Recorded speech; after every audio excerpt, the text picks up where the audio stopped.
Bueno, soy Iván Flores y voy a hablar de las sociedades sin Estado. Esto abordándolo desde dos autores, de los cuales el primero es Pierre Clastres, quien fue un reconocido antropólogo y anarquista francés nacido en París en 1934. Él, durante la década de los 60 e inicios de los 70, realizó trabajo de campo etnográfico con diversas tribus indígenas latinoamericanas, como lo fueron los guayaquís, los guaraníes, los chulupíes y los yanomami. A esta última la alcanzó a describir como la última sociedad primitiva, realmente libre tanto de América Latina como de todo el mundo. En la década de los 70 es cuando la mayoría de sus trabajos salen a la luz y en 1977 un accidente en coche puso fin a su vida. Bueno, ya hablando específicamente del libro, se establece que la antropología se ha referido a las sociedades primitivas como sociedades incompletas, sociedades que se han quedado relegadas en la infancia de la humanidad por carecer del Estado. En esto se ve reflejado un etnocentrismo y egocentrismo que Clastres rechaza desde un inicio. Después se pone en la mesa que las sociedades primitivas viven con economías de subsistencia por dos factores. El primero es la inferioridad tecnológica y el segundo es la pereza que las caracteriza. Enseguida esto se desmiente con el argumento de que estas sociedades pueden cumplir también con sus necesidades como lo haría una sociedad industrial, ya que todas las sociedades ejercen un control así sea mínimo sobre el medio que ocupan y desarrollan técnicas para adaptarse al mismo. Ahora bien, se dice que no se puede comparar bajo la misma escala de intensidad tecnológica a dos sociedades distintas que viven en entornos distintos. Lo siguiente por desmentir es el prejuicio acerca de que los indios son perezosos. La realidad es que sí trabajaban en promedio 4 horas, lo cual es poco, pero su economía de subsistencia era compatible con una limitación de la actividad productiva. Entonces, si se llegaba a producir un excedente, nadie realmente lo deseaba. Lo que nos lleva a decir que sí, su economía podía llamarse de subsistencia en tanto se refería a una economía que rechazaba un excedente inútil. A lo largo del texto se evidencia una preocupación concerniente al poder. Se establece que el Estado es el origen de la desigualdad y el origen de la dominación. Entonces no se puede pensar Estado sin poder ni poder sin Estado.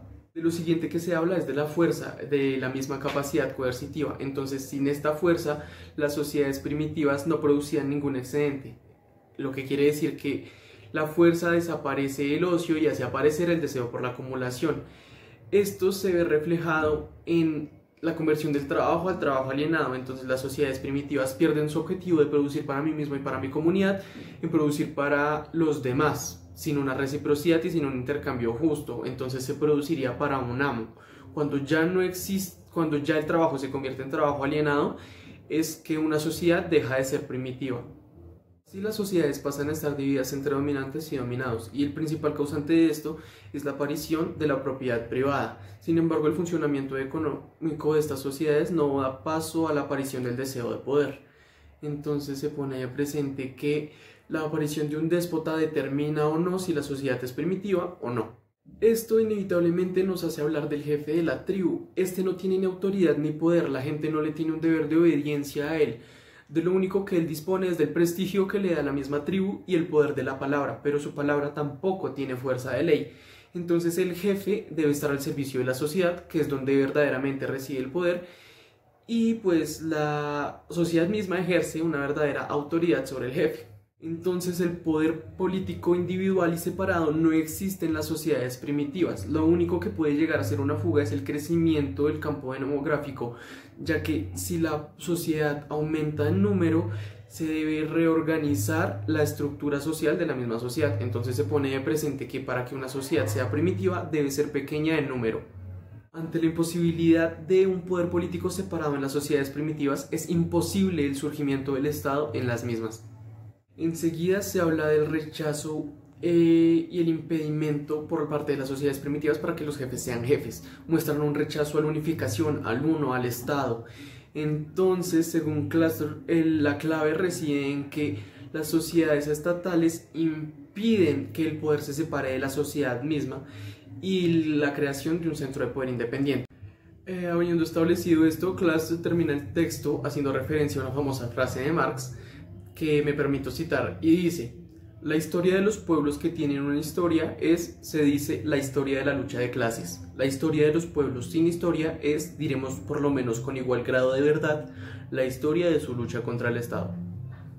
El siguiente autor se llama James Scott y es un antropólogo y politólogo estadounidense nacido en 1936. Es un estudioso comparativo acerca de sociedades agrarias y estatales, de política subalterna y también de anarquismo.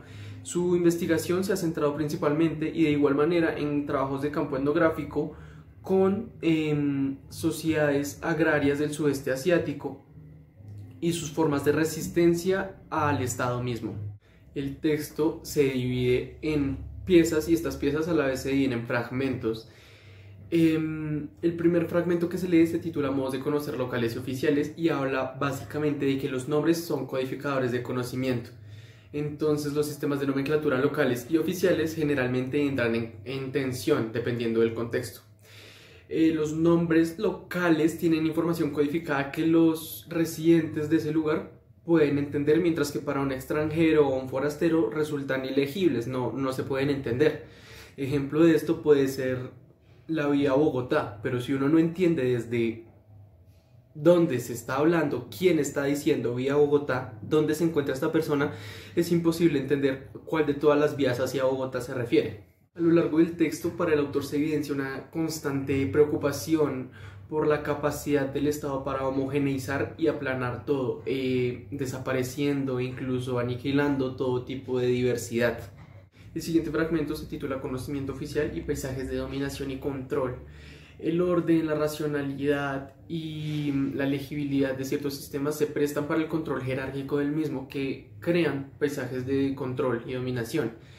Entonces, como ejemplo, se propone la creación de la nomenclatura patronímica por parte del Estado para controlar a la población, que ahora ha evolucionado a las tarjetas de identificación, la foto, las pruebas de ADN, incluso la huella dactilar.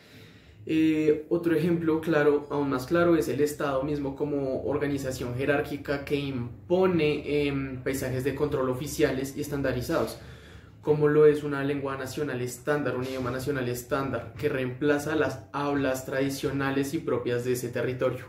A continuación, el siguiente fragmento que se toca se titula La resistencia de lo local y habla de que los planes de homogenización y aplanamiento encuentran dificultades cuando el entorno, la naturaleza, no la logran comprender. Entonces pone como ejemplo Forlandia, que fue un territorio brasileño que compró Ford para la producción de árboles de caucho, que en un futuro iba a utilizar en la producción de coches. Entonces la forma en la que se plantó este monocultivo facilitó la propagación de plagas y pestes que acabaron inmediatamente con el cultivo. Entonces, en contraposición con la planta de montaje automatizada, todo era mucho más fácilmente controlado. Sin embargo, hayan unas coincidencias en que en la línea de montaje se subyuga al artesano, mientras que en el trópico se subyuga al paisaje local y diverso. Los dos siguientes fragmentos hablan del atractivo tras el desorden y del caos tras el orden. Entonces el atractivo y el desorden es que parece que la naturaleza humana rechaza la uniformidad en favor de la diversidad. Y el caos tras el orden se refiere a que muchos procesos formales y estandarizados no pueden subsistir sin procesos informales que los ayudan a sacar adelante. Acá habla de un error muy común en la modernidad, que es equiparar el orden visual con el orden funcional y el desorden visual con el desorden funcional. Entonces, intentar atentar contra una organización tradicional que funciona bien no tiene mucha lógica. Un claro ejemplo de esto es cómo se plantean los campos de monocultivo como antítesis de la agricultura tradicional, que es lo que se ha intentado rescatar por medio de la permacultura. Y ya el último fragmento se titula El enemigo jurado del anarquista, refiriéndose por supuesto al Estado.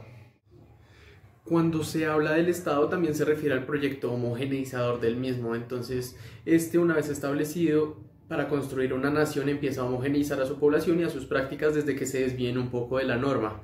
Ejemplo de esto es la escolarización y el idioma nacional estandarizado, que pusieron fin a varios idiomas, tradición oral, tradición escrita, música, mitos de las culturas que ya habitaban el territorio. como lo es por ejemplo el Sistema Nacional de Leyes, que sustituyeron las mismas leyes locales, o la propiedad, el registro y la transferencia de bienes, que sustituyeron las prácticas tradicionales de uso común de la tierra. Para concluir, él habla de que las fuerzas homogeneizadoras ya no están únicamente en el Estado, sino que también están en las organizaciones internacionales, y estas homogeneizan a partir de un eufemismo que es armonizar. Entonces lo no homogeneizado y estandarizado, sí, es decir, lo exótico y diverso, se vuelve comercializable e incluso un producto de consumo.